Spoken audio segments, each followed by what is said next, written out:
Hey guys, today I'm going to show you how to swap out the trigger pawl on your First Strike T15. Now what are you going to need for tooling? You're going to need two smaller sized Allen keys. I myself am using a 116 Allen key and a 332 Allen key.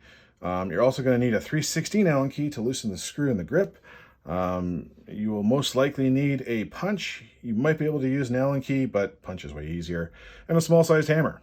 All right, to get started, we need to separate the upper and lower receiver. We do that by grabbing your 332 Allen key and pushing out these two cross pins, separating the two halves. I'll set that guy aside. Now next, you're going to need your 316 Allen key. Go to the bottom of your grip. You're going to want to loosen this probably about 3 to 4 full turns. So there's 1, 2, 3. Let's do 4 for fun. All right, now what that does is it allows you to pull down the grip. It relieves tension on this spring that's pushing up on the ball detent that gives your selector switch that clicky feel. All right, so your next step is going to be to put your finger on top of the selector switch, and from the bottom, push up with your finger and wiggle your selector switch till it pops out, just like that. All right, next we're going to want to remove these two cross pins. So again, I'm going to grab my 332 Allen key, and from left to right, I'm going to push those guys out. Just set it aside so you don't lose them. 2, put the Allen key back over here. That should allow you to pull out your trigger assembly. Now, I myself use this little rubber grommet just as a little bit of a helper aid, if you want to call it that. You're going to grab your 332 Allen key, and we're going to be separating the trigger from the trigger assembly block. Okay, we do that by pushing down on this cross pin. Okay. That allows you to pull it out and separate the two. Now, I strongly suggest you pull them apart sideways because in the trigger itself is a small spring right here. That's your trigger reset spring. The last thing you want to do is have that thing fly out or drop out and can't find it when you're trying to reassemble everything. All right, I'll set that guy aside over here. And now, on your trigger, this cross pin has teeth on it to help keep it locked in place. Now, if I remember right, those teeth are going to be on the left side of the trigger. You do not want to push that cross pin through the entire body of the trigger, because all that's going to do is make the hole bigger, and that cross pin won't sit snug afterwards. And if it goes from side to side, it has the potential of catching on your trigger assembly block and not allowing you to actually cycle the marker.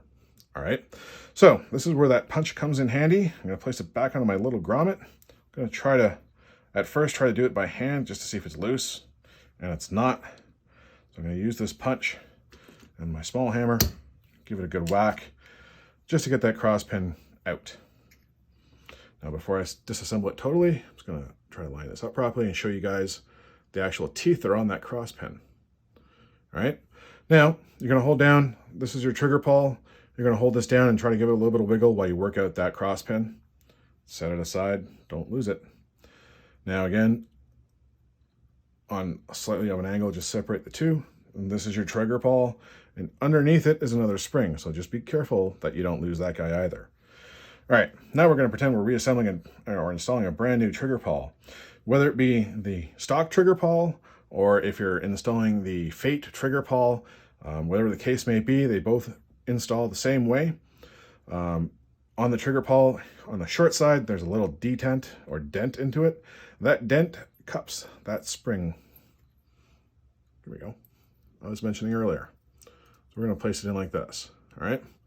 Next, push down on your pawl so that the holes on the trigger pawl and the trigger line back up. All right. You're going to grab your cross pin. You're going to want to keep the teeth sitting on the same side as they were before. So here's the smooth side right here. I'm going to put that end in first. And I'm going to have to wiggle the two until they get back into place. Now, because those teeth are there, you probably won't be able to push that in with your finger. So again, grab your small hammer, give it a couple taps, and then run your fingers on either side to make sure it's smooth. Because remember, if either side of that cross pin winds up catching your trigger assembly, you're not going to be able to cycle your marker properly. Okay? We don't need this guy anymore. We can set it aside. We're going to grab our trigger reset spring, and you're going to install the longer side of the spring into the small hole that sits in the trigger itself. Now, while you're doing this, try to line up the hole of the spring and the hole of the trigger as best you can. Grab your cross pin and install your trigger the way I'm showing you right now. Little offset and sideways, because it'll be a lot easier to put in your cross pin. Now that cross pin's in, spring is good. It's good to reinstall into the lower. So I'm going to slide this guy back in. Okay, it's basically the reverse order of what we did before. You're going to grab your cross pins. Now, mine is the older style cross pin. They used like a little C-clamp kind of thing to it. The newer cross pins come with ball detents in there. Make sure they sit on the right-hand side and you're installing them from right to left. All right, keep pushing until they click into place. There's one. There's two. All right, next we're going to grab our selector switch. We're going to feed it from this side through. Keep your finger on it again as well. Now this is where the small little 116 Allen key comes in handy. There's a small little hole or detent in the actual selector switch on the right hand side. Take your small Allen key, put it into that hole. It'll help you line it up as you're pushing from underneath. You need to push through the actual detent for the selector switch. So lining it up, pushing through from the bottom, it clicks into place. All right. Now we can push our grip back up. We'll grab our 316 Allen key and tighten up the grip. Keep going until it gets snug, and then give it another quarter turn just for good graces. Close the cap, and then we can just reassemble our upper receiver. 1, 2. And that's basically it. And hopefully this helps you out. Hopefully it was clear. If you have any problems, questions, or concerns, as always, either post a comment, shoot me a PM, and yeah, cheers, guys.